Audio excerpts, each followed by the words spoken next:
Hello, everyone. Welcome to day 2 of Infant Massage USA's annual conference.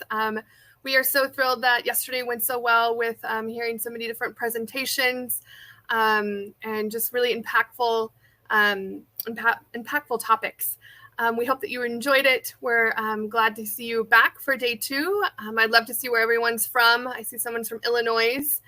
And we're going to go ahead and introduce one of our keynote speakers, Chidiebere Ibe. I knew I was going to get this wrong. Chidiebere Ibe. We're thrilled to have him. I'm going to go ahead and read his bio. He's going to be presenting today a proper presentation, a tool to providing equitable healthcare with Mr. Ibe. He has a BS in BSc, is the only Nigerian medical illustrator and a professional among a few in Africa. He is the creative director of the Association of Future African Neurosurgeons, a young continental association of African neurosurgeon societies, creative director and chief medical illustrator of the Journal of Global Neurosurgery. He is also a junior committee member, World Federation of Neurosurgeons, Global Neurosurgery. He is passionate about contemporary illustrations of Black patients. He has worked to promote the use of Black skin medical illustrations in medical textbook and public health materials. He has been acclaimed globally for creating the virtual Black fetus. He hopes to pursue a career in pediatric neurosurgery. And let me tell you, I have had the pleasure of talking with him, and he is very impressive. So I hope that you enjoy the conversation. The presentation that he has to provide. I'm going to have him come on screen. Welcome. Hi, good evening, good morning, and good afternoon, everyone. It's a pleasure to be here today. I hope you can hear me right. Glad to have you. Yeah. Thank you for having me. And I would say this is a wonderful platform. This is a great platform. And thank you for putting this up together and having people sign up. It's great. And thank you for having me. So I'm having a little challenge my network, but I trust that's going to be a good presentation. And I hope my slides are up. So today I'll be talking about proper representation, a tool to providing equitable healthcare. And I actually made a little quote under there that says that we met the world we're living in, and we have to make it over. So this quote was actually coined by James Baldwin.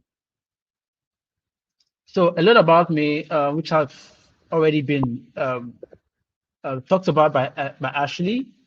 Yeah, so I did a first degree in chemistry, and I was a medical student in Ukraine before the crisis started. So I'm currently not in medical school for now, but I'm still working that out actually. So today's conversation is actually a great conversation, or a great topic, I would say, a topic that has been a topic of conversation, that has stirred up conversations, or an area that people have been talking about recently, the area of representation. And if you see, the title I had created was proper representation, which I would say is a factor, which I would say it's a concern. Because when we talk about representation, we are talking about people seeing themselves. We're talking about how Black people, how the Asians, or how the Latinos or the Hispanics see themselves. And that's why I add that proper representation, because I would say there's a difference between representation and proper representation. And I hope at the course of this conversation today, that we would tend to understand proper representation and actually what it actually entails. So here I talked about health inequity. The picture on the far left shows equity, shows how, let's say for example, the person standing on the person on yellow pants, right? It's actually, let's say, is the white person, and the second person by the middle, in the middle rather, is, for example, a Latino person, and the small guy over there, let's say, is a Black person. Now we're talking about healthcare equality. Let's bring that in the area of healthcare, where a certain community, receive or is treated equally, or is receiving equal healthcare services. Let's say, for example, in 2020 when COVID-19 was actually everywhere, and vaccines were actually being dispatched to different countries, different communities.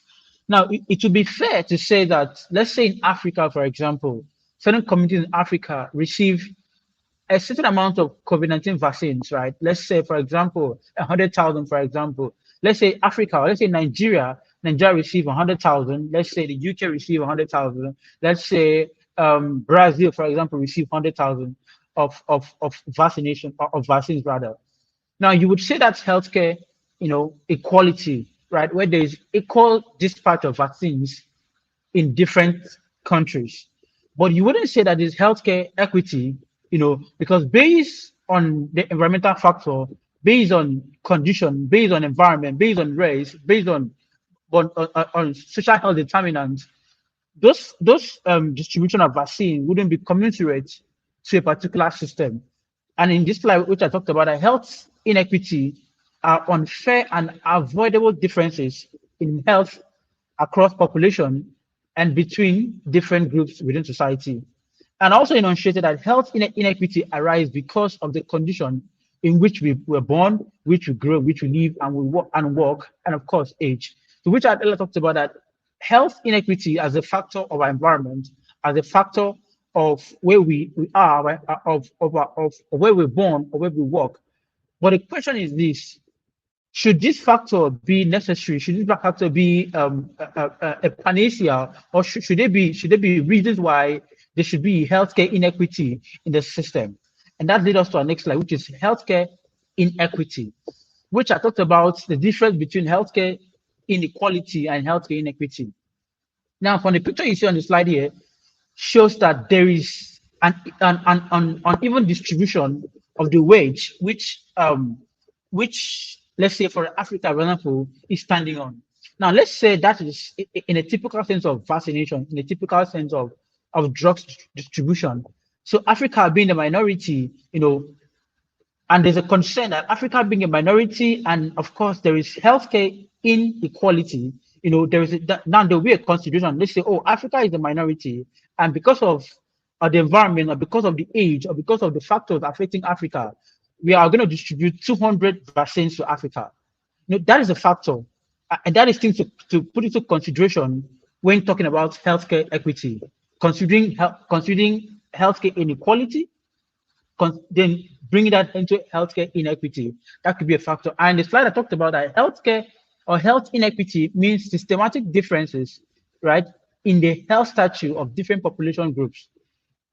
Inequity is often measured in terms of the inequality of health, which I talked about. That inequality is the premise to measuring healthcare inequity. Global health inequality occurs when systems fail to meet their commitment to global health. So let's say, for example, we're having let's say, for example, in Nigeria, for example, where medical students are being trained, where resources that are used to train medical students are very superficial. Let's say in Africa here, we're using gross anatomy textbooks, which was written by our popular Frank Nater, right? So now we're talking about healthcare inequity. Now, as the last point talked about, that global health inequity occurs when systems, let's say educational systems, for example, fail to meet their commitment to global health.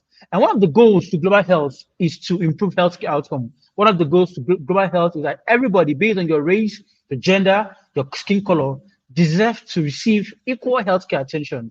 And if systems, which is, for example, the educational system, fail to meet the demand, fail to meet commitment to global health, they would say that there is healthcare inequity in that particular system. Now, I've talked about that health equality is good, but health equity is great.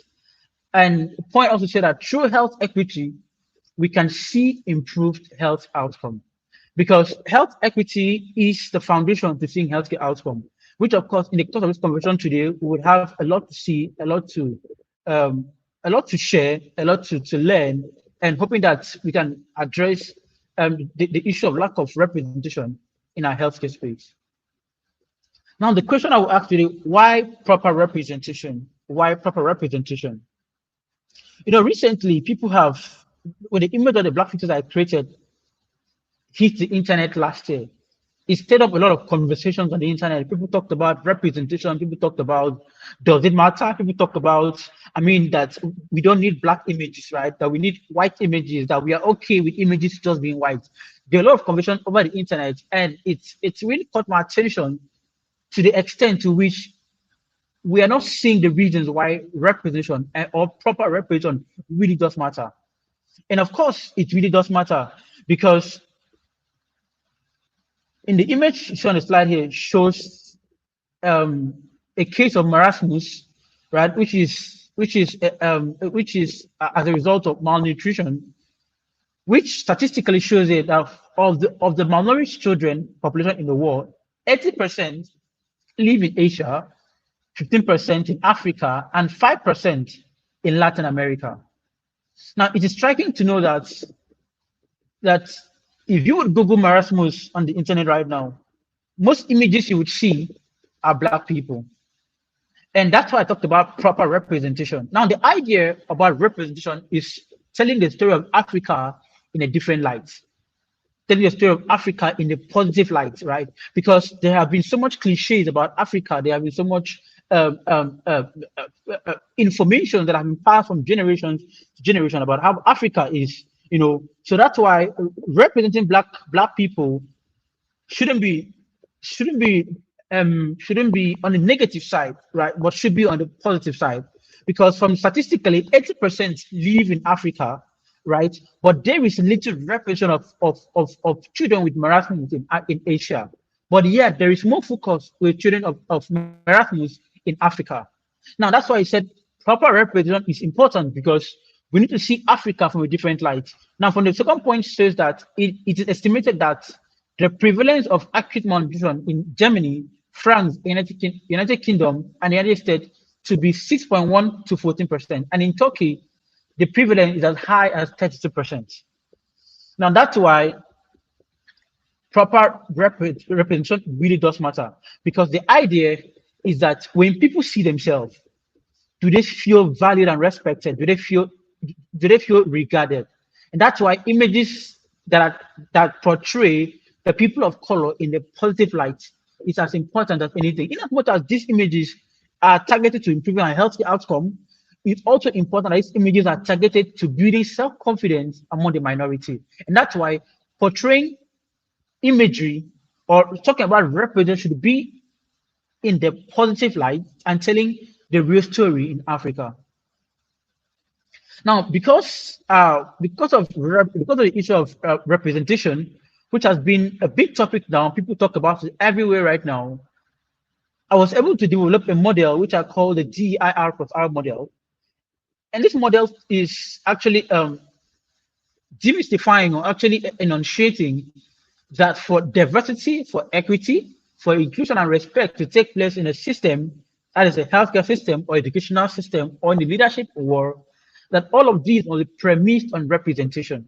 Now, you see, representation has been a topic that we talk about, but a little has been buttressed on it. So when we talk about representation, it doesn't have to be in the visual perspective, right? But in a leadership perspective also.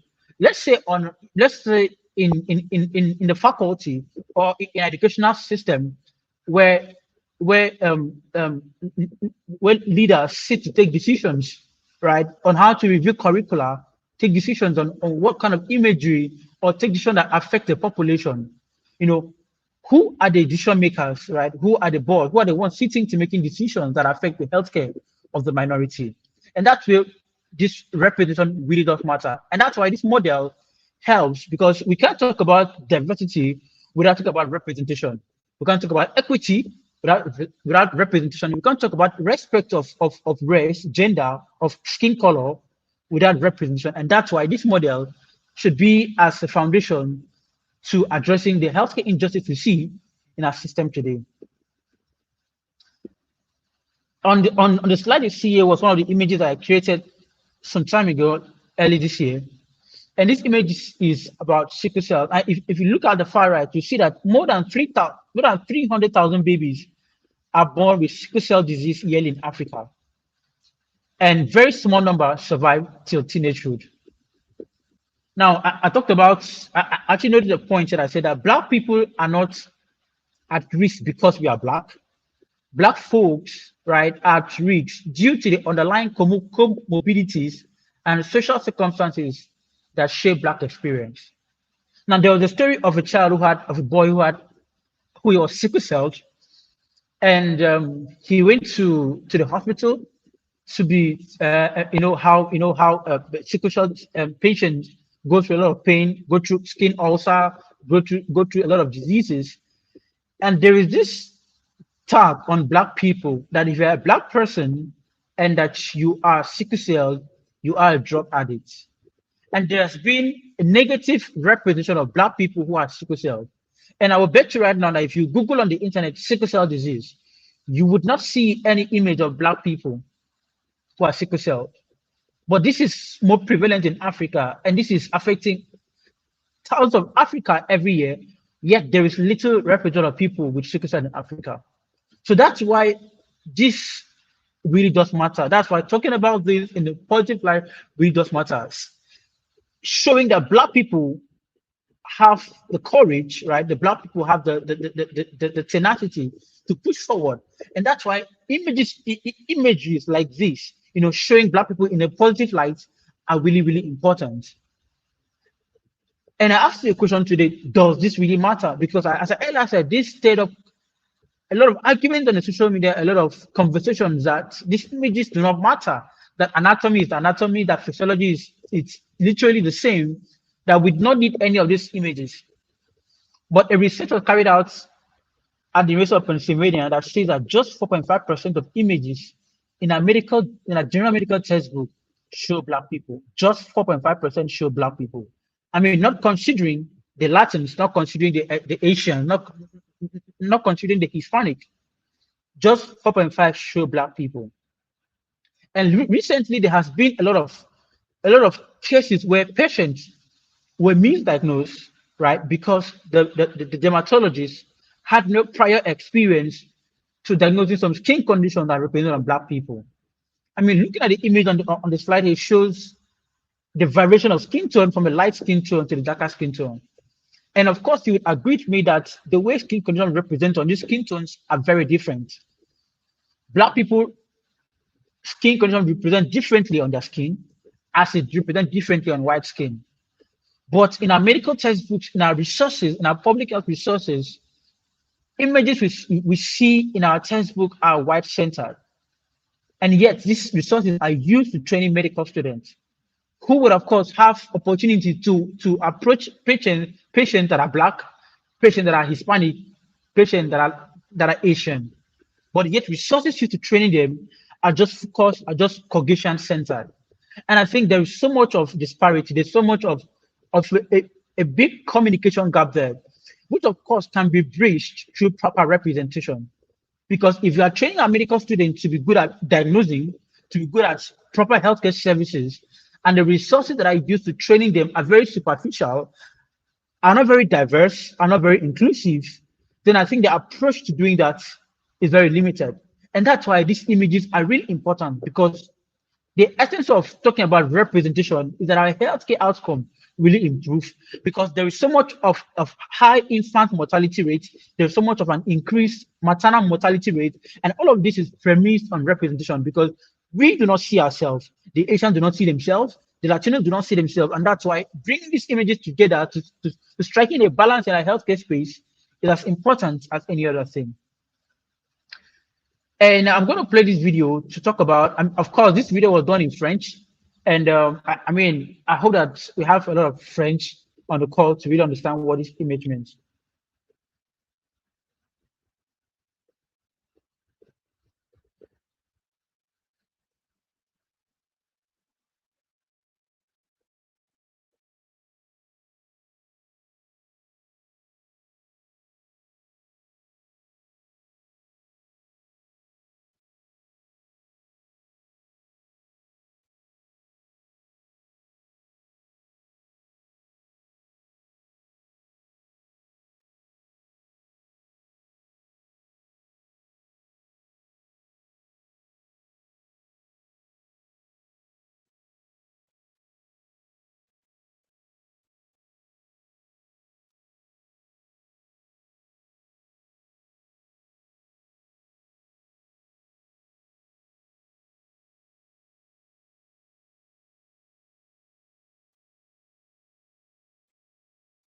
From the last video you just watched, talked about the differences, talk about the importance, talk about why these images are really important.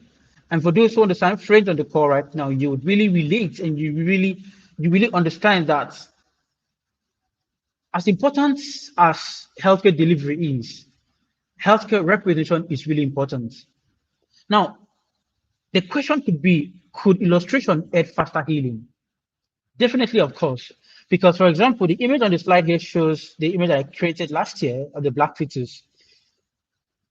And assuming this image is framed properly on the wall of a hospital, on the wall of let's say, of a maternity section, and a patient going through a cesarean section, for example, reflects and sees herself, sees her baby in her womb, there is hope, there is confidence, and there is reason, to improve, the reason to aid faster healing, because they see themselves, because they feel valued and respected, because they don't see themselves and they understand that, yes, the healthcare space, the healthcare system, the clinic do not just have value for the resources that I bring, but they have value for my personality, for my race, and for my gender. And that's why these images are important.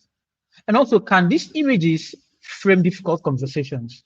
I would say recently there's been a lot of topics about diversity, about inclusion, but little has been centered about representation. But shortly after the image went viral last year, a lot of topic was centered about representation, why these images matter, why these images are important. And this image, this black image, actually built a community of people who were willing to speak up their experiences, the experiences they had gone through, you know, let's say the racial experiences they've gone through, the bias they've gone through. Because recently, a lot of victims who had gone through the racial injustice were unable to speak up their experiences because they had no foundation, they had no platform to speaking that up. But because this image became a topic, people had reason to talk about their experiences, how they lost their loved ones because the doctor had no experience with diagnosis of skin condition, or how they lost their loved one because of the implicit bias towards black people, or because of the bias, or because of the approach towards black people. So images like these of creating black images or creating diverse images stirs up difficult conversations and frames for conversation. And of course, help people see things from a different perspective. Because as I earlier talked about that, the idea about creating diverse images is that we allow people see the black people in a positive light, allow other race or allow people that are not white or people that are white, see black people in a different light. And that's why these images are really, really important. As I earlier said, there's something called building a patient-doctor relationship and confidence. And research shows that a patient feels more confident, a patient feels more at peace when the doctor or when the clinician or when the physician looks more like them. And that's why representation really does matter. As I earlier talked about, that creating diverse images is not just the only way we can fight racial injustice, it's not just the only way we can talk about representation, but seeing how we can build more of a balance in our healthcare delivery, where black doctors, right, are attending to black patients. And of course, that has a role in playing in improving healthcare outcome. So this is also about how representation really does matter. And this also a little video I showed of how Africa, of how in Nigeria here, textbooks in Nigeria are just white centered. So this video just about some seconds, and I hope this really stays up an interest in you.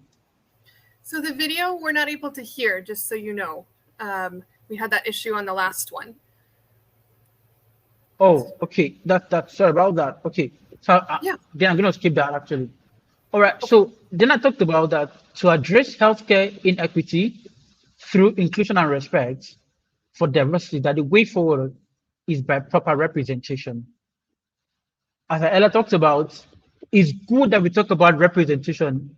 It's good that we are advocating for representation, but it's also very important that we talk about proper representation. Talking about how Africa is typically, talking about Africa in the positive light.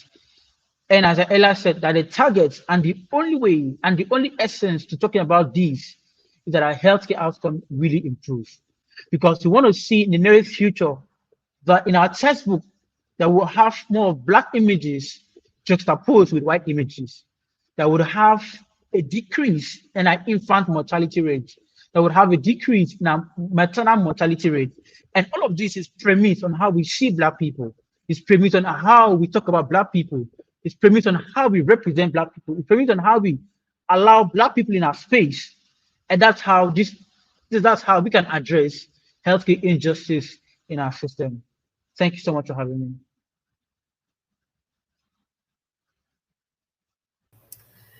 Hi, thank you so much. We're so glad we were able to have you come today. And I feel like you really brought to light a lot about proper representation. I would love to hear from those on the chat if you have any questions for him.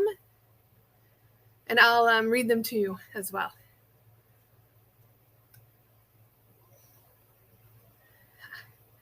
So Mary Kay says, I cannot fathom how our medical field did not recognize this decades ago, except for a WP that is an epidemic in our culture.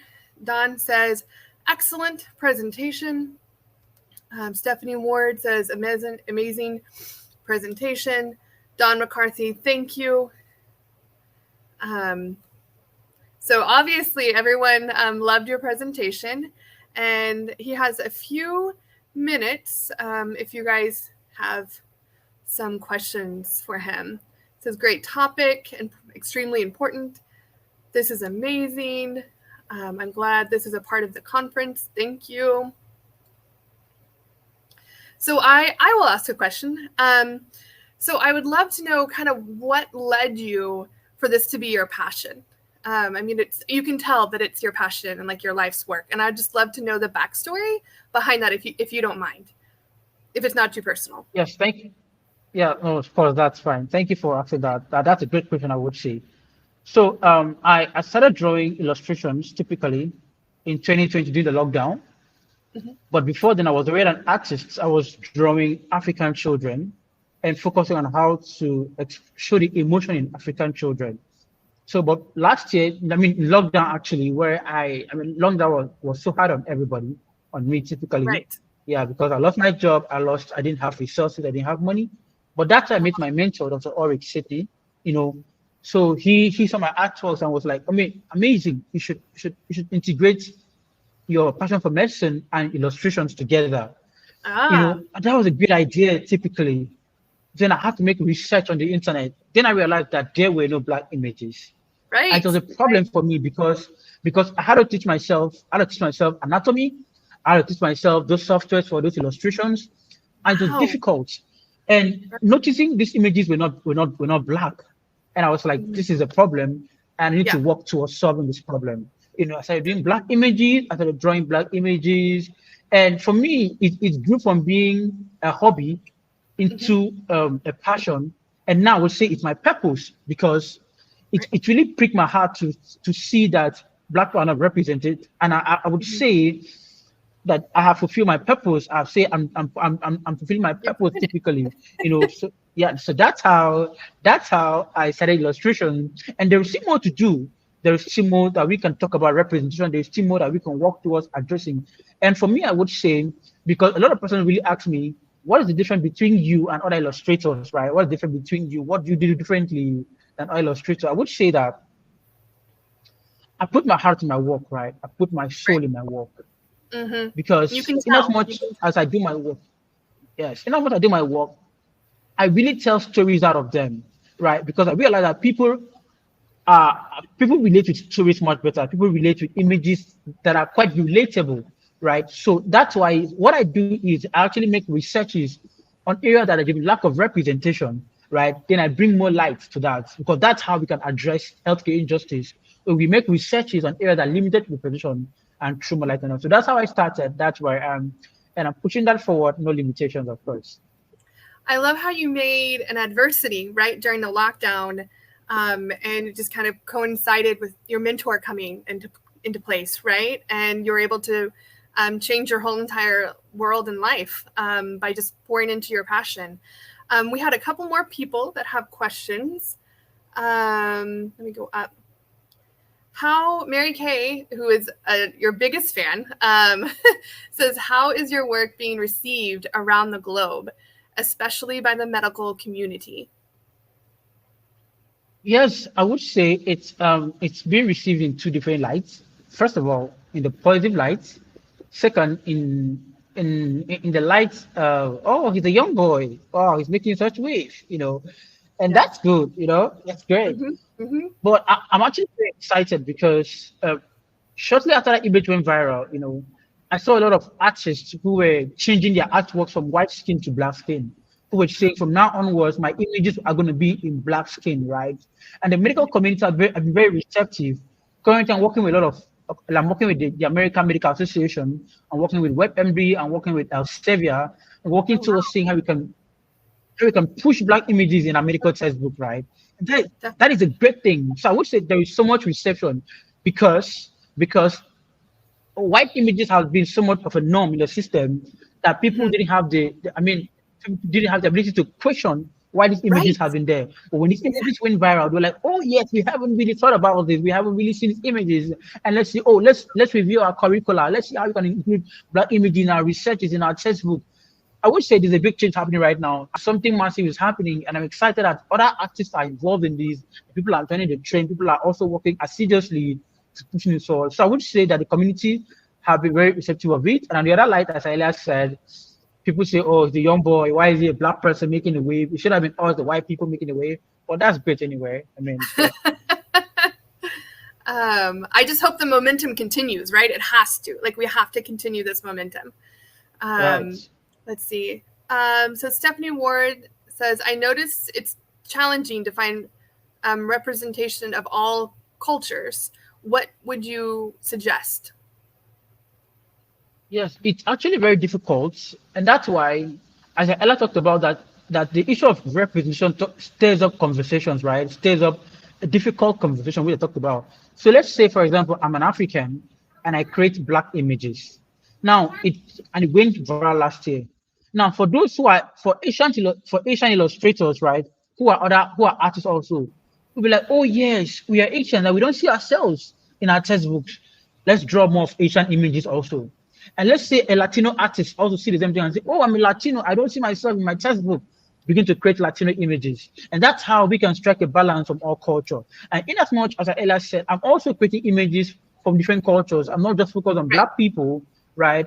Like I earlier said, I work with the AME right now, and images that are created covers all culture, right? But it's also important, as I earlier said, I'm an individual and there's not too much I can do with my capacity. And that's why Right. creating a community of people who are passionate about the same thing is important. So let's say we have artists who are collectively working together about representation, right? It becomes quite easier. It becomes elaborate. So that's why other artists from different race have to take this as a passion to Right. represent themselves. Exactly. I love that. Thank you. Um, Patricia says, educating the population is key. Education gives power and control. How do we provide such education to a large population? I think you're Yes, so doing I would say that, yeah, I would say that for every large population, there is a smaller population, it. Mm-hmm. right? So let's say, for example, Africa, for example, which is a large population, it's difficult to influence a change in Africa generally, right? But you can start from the little community, which is a little state, a little area in your community, right, to educating them. For example, in public health, right, people who go to local communities to make advocacy about safety malaria or in typhoid, right?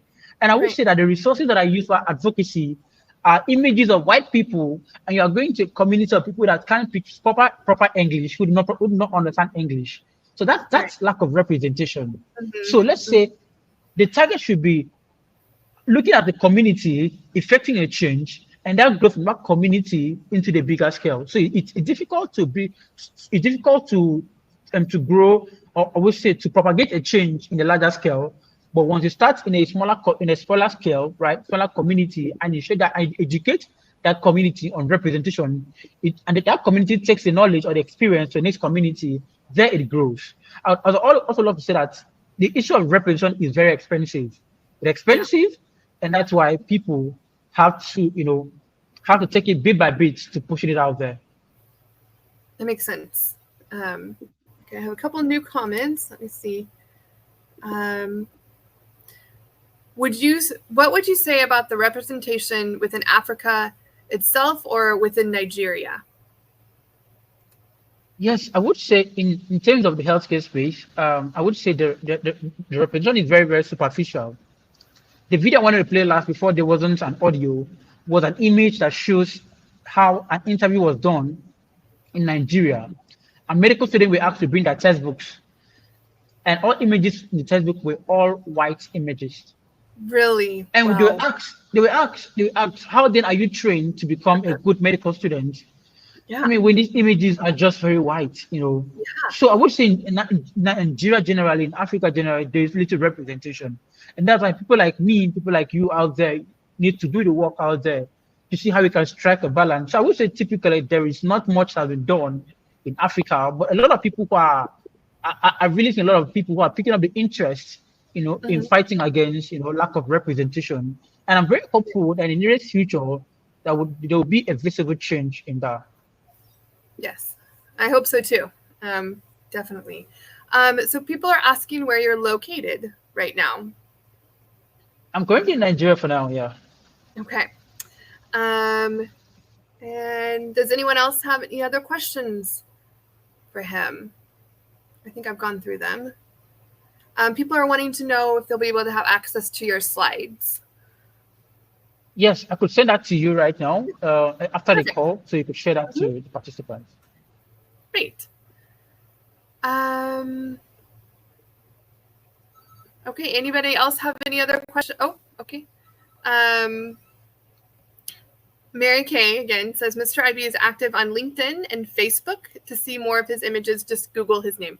I was on your Facebook and I was just blown away. And you spoke, was it a month ago at the TED conference in Geneva?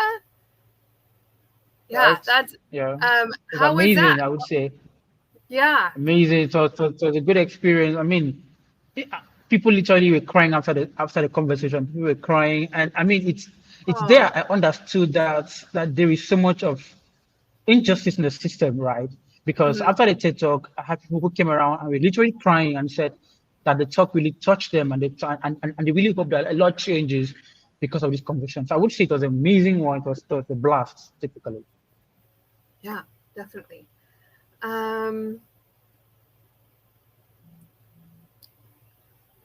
Okay. Well, I think that is everyone's questions right now. I'm just so thankful that you were able to come and provide such an important topic. And I know that you're going to keep changing the world. I'm just so impressed with you.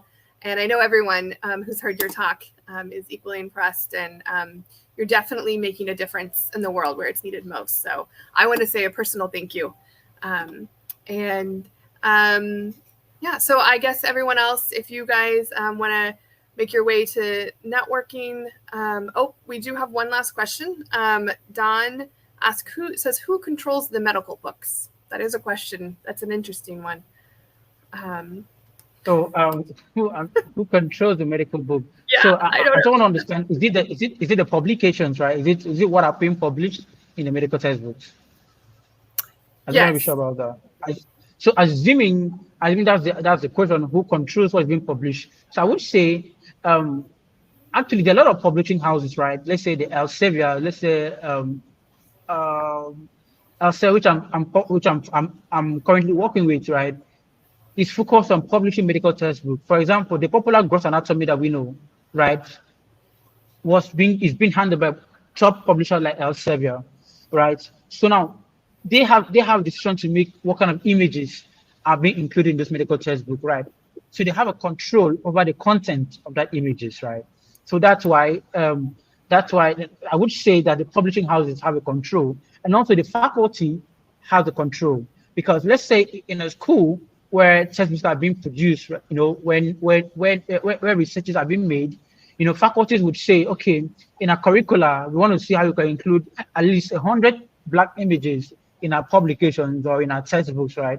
And textbooks that are being produced from the school, So I would say that faculties have a control over that, publishing houses have a control over that, and we, as individuals, we have a control over that, right? Because when we create Black images that are over there, and they see them, we are also taking control of images that are in our medical textbook. So I would say we all have a control over what's in our medical textbook. So John says, in the schools, what are your thoughts on how we can get to change this to show all? Just so sorry, I didn't get you. Can you come again? Yeah. So it says, she asked, in the schools, how can we get them to change to show all representation? Yeah. So thank you for asking that actually. So in the school, I would say it's going to be a very difficult thing. One, because if the school hasn't really um, considered or haven't taken into consideration the essence, the need for representation, it might be difficult, right? But that's where we have people who are passionate about this thing. Let's say, for example, we have the presence of Don, for example, in a school, right? Let's say University of, let's say Pennsylvania, for example, who is passionate about representation, and you're always making advocacy about representation, right? So your faculty understand that, oh, there is a need. There is a need why we need to review our curricula. There's a need why these images should be in our textbook. And that's why having seminars like these or having conferences like these are very important, because we have faculties on these conferences, right, who listen to these conversations like these and see, oh, there is a need why we should include Black images. So that's why, I mean, to making that change in school, there has to be an exposure to the need, to the reason why these images are important. Definitely. Okay, I'm going to go ahead and wrap everything up. I'm just so thankful to have you again, and I'll send out the slides that you send out to me. And thank you again for coming. And I would recommend our members and our ticket holders to go ahead and go to the networking area and the expo area to check out our sponsors. And if you need anything, you can reach us. And thank you again so much. I really take to heart what you said. So have a good one, Mr. Ibe. Bye. Yeah. Bye. Bye.